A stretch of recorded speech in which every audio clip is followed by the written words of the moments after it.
जो हुआ वह अच्छा हुआ, जो हो रहा है वह अच्छा हो रहा है, जो होगा वह भी अच्छा ही होगा। ये वाक्य भारतीय दर्शन की उस गहन सोच को प्रकट करता है जो जीवन को स्वीकार, संतुलन और विश्वास के साथ देखने की प्रेरणा देता है। ये कथन हमें ये सिखाता है कि जीवन की हर घटना, चाहे वह सुखद हो या दुखद, किसी न किसी उद्देश्य के अंतर्गत घटित होती है। जब हम इस सत्य को समझ लेते हैं तब मन का बोझ हल्का हो जाता है और जीवन में शांति का अनुभव होता है।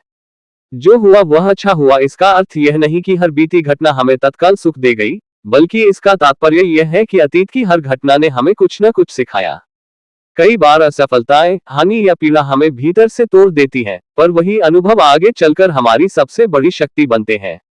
यदि जीवन में ठोकरें न लगी होती तो हम आत्मचिंतन, धैर्य और विवेक का मूल्य कैसे समझ पाते। अतीत को स्वीकार करना ही परिपक्वता की पहली सीढ़ी है।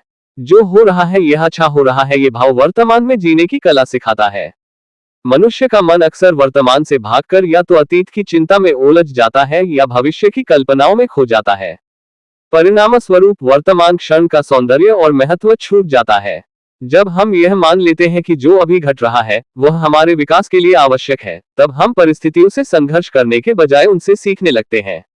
यही स्वीकार भाव हमें तनाव से मुक्त करता है और मानसिक स्थिरता प्रदान करता है। जो होगा वह भी अच्छा ही होगा, ये पंक्ति भविष्य के प्रति अटूट विश्वास का प्रतीक है। भविष्य का भय मनुष्य को कमजोर बना देता है, जबकि विश्वास उसे साहस देता है। इसका अर्थ यह नहीं कि हम प्रयास करना छोड़ दें, बल्कि यह कि हम अपने कर्म ईमानदारी से करें और परिणाम को लेकर अनावश्यक चिंता न पालें। जब हम कर्म पर ध्यान देते हैं और फल को ईश्वर या प्रकृति पर छोड़ देते हैं, तब जीवन सहज और सरल हो जाता है। ये कथन कर्मयोग की भावना को भी प्रकट करता है। गीता में कहा गया है कि मनुष्य का अधिकार केवल कर्म पर है, फल पर नहीं। जब हम इस सिद्धांत को जीवन में उतारते हैं तब सफलता हमें अहंकारी नहीं बनाती और असफलता हमें तोड़ नहीं पाती। दोनों ही स्थितियों में हम संतुलित रहते हैं। अंततः जो हुआ, जो हो रहा है, जो होगा सब अच्छा है, यह विचार हमें सकारात्मक दृष्टिकोण देता है। ये हमें सिखाता है कि जीवन को शिकायत की दृष्टि से नहीं, कृतज्ञता की दृष्टि से देखें।